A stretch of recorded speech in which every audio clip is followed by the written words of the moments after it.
অবস্থা ঘোষণার ক্ষেত্রে সেখানে কতগুলো রাইটসকে সাসপেন্ড করা যাবে না, যেমন রাইটস টু লাইফ, জীবনের ঝুঁকির যেটা সেটা, এবং কোনো ধরনের টর্চার করা যাবে না, কোনো ধর্মীয় অধিকার সেটাকে ক্ষুণ্ণ করা যাবে না। এই সমস্ত বিষয়ে জরুরি আইন যেটা হবে সেগুলো এখান থেকে বাদ চলে যাবে। এটা আমরা স্পষ্টভাবে একমত হয়েছি। জরুরি অবস্থা ঘোষণার ক্ষেত্রে যে ফরমেশনটা আগে ছিল সেটা হচ্ছে প্রেসিডেন্ট এটা ঘোষণা করতেন। এখানে একটা অ্যামেন্ডমেন্ট আসছিল যে প্রধানমন্ত্রীর সাথে আলাপ করে প্রেসিডেন্ট সেটা করতেন। এখন আমরা বলেছি না, এটা মন্ত্রী পরিষদ এবং বিরোধী দলের যিনি প্রধান তাকে অন্তর্ভুক্ত করেই মন্ত্রী পরিষদে এই আলোচনাটা হইতে হবে। যদি বিরোধী দলীয় নেতা বা নেত্রী কোনো কারণে অনুপস্থিত থাকেন তাহলে সেখানে বিরোধী দলের উপনেতা এই মন্ত্রী পরিষদ মিটিংয়ে অন্তর্ভুক্ত থাকবেন এই বিষয় সিদ্ধান্তের জন্য। তো এটা মূল প্রিন্সিপাল ইমপ্রুভমেন্ট হচ্ছে এই যে জরুরি অবস্থা তো মেইনলি সরকারি দলেরই প্রয়োজন হয় বা সরকারি দলই করতে চায় এককভাবে।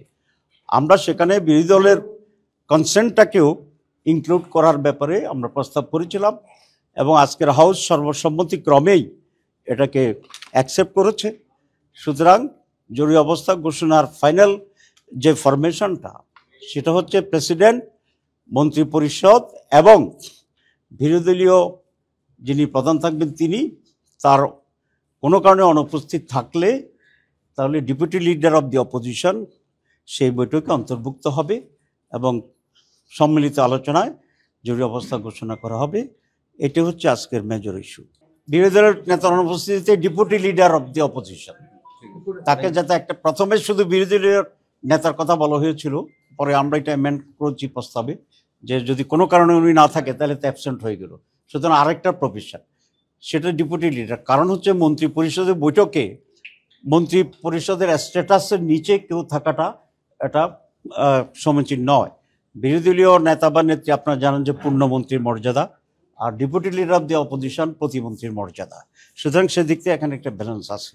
আর এখন আমরা যেটা দুটো বিষয় আলোচনা হচ্ছে আজকে, একটা হচ্ছে চিফ জাস্টিস কিভাবে নিয়োগ হবে। এক্ষেত্রে আমরা বলেছি যে সুপারসিড করার কোনো সুযোগ যেন না থাকে, একজন আরেকজনকে ডিঙ্গে যাওয়ার। এই ডিঙ্গানোর কারণেই তো সভাবদ্ধ রাজনীতিবিদরা বিচারক হয়ে গেছে। তো আমরা বলেছি নো, এখানে সুপারসিড করার কোনো প্রভিশন থাকবে না। সুতরাং যিনি জ্যেষ্ঠতম তিনি প্রধান বিচারপতি হবেন। কেউ কেউ কথা বলেছেন যে একটা প্রভিশন থাকা উচিত, কারণ কোনো কারণে জ্যেষ্ঠতম যিনি আছেন উনি যদি উপযোগী মনে না হন, নানা সমস্যা থাকে। আমরা বলেছি যিনি সুপ্রিম কোর্টের বিচারপতি হইতে পারবেন নিশ্চয়ই এতগুলো ধাপ পেরিয়ে আসার পরে তার সেই যোগ্যতা অর্জিত হওয়ার পরেই তো সুপ্রিম কোর্টে যাবে। সুতরাং এই প্রভিশন যদি আমরা রাখি দুইয়ের একজন, এর ফাঁকে কিন্তু আবার ওই সুপারসিড করা, রাজনৈতিক প্রভাব বিস্তার করা, লোভী করা, হওয়ার জন্য পায়ে ধরা, এসব প্রভিশনগুলো থেকে মূল যে স্পিরিটটা, যে এখানে আইনের ভিত্তিতে যিনি সিনিয়র মোস্ট হবেন, যিনি এতগুলো ধাপ ফেরিয়ে যোগ্যতা অর্জন করে এখানে আসবেন তাকেই করতে হবে। আমরা কোনো ফাঁক ফোকর রাখতে চাই না, এটা আমাদের স্ট্যান্ড। এটা এখনো ঐক্যমত্য হয়নি। এখানে আমাদের প্রস্তাবে আমরা এটা বলেছি এবং এখানে আমরা খুব স্ট্রিক্ট আছি। কোনো দল দুইজনের একজনের কথা বলেছেন, তো দুইজনে একজন থাকা আর 5 জনে একজন থাকার ভিতরে আমাদের নীতিগত কোনো ডিফারেন্স আমরা দেখি না। 3 জনও আসছে।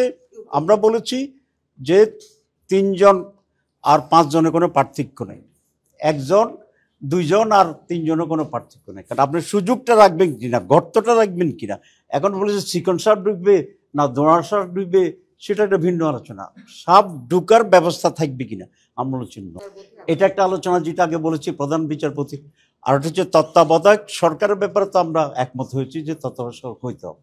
এটার ফরমেশন বেশ করে তত্ত্বাবধায়ক সরকারের প্রধান কে হবেন, তো সে ব্যাপারে আলোচনা চলছে। এই দুইটা বিষয়ে আলোচনা চলছে।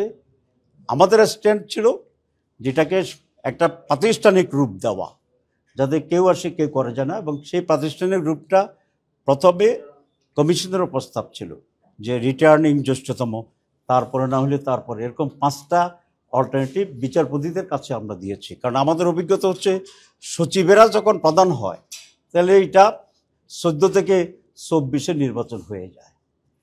বিচারপতিদের সময় কিছু ব্যর্থ হয়েছে, যেহেতু বিচারপতিরা পলিটিক্যালি অ্যাপয়েন্টেড ছিল, কিন্তু অপেক্ষাকৃতভাবে বিচারপতিরা আমাদের চেয়ে ভালো করেছে।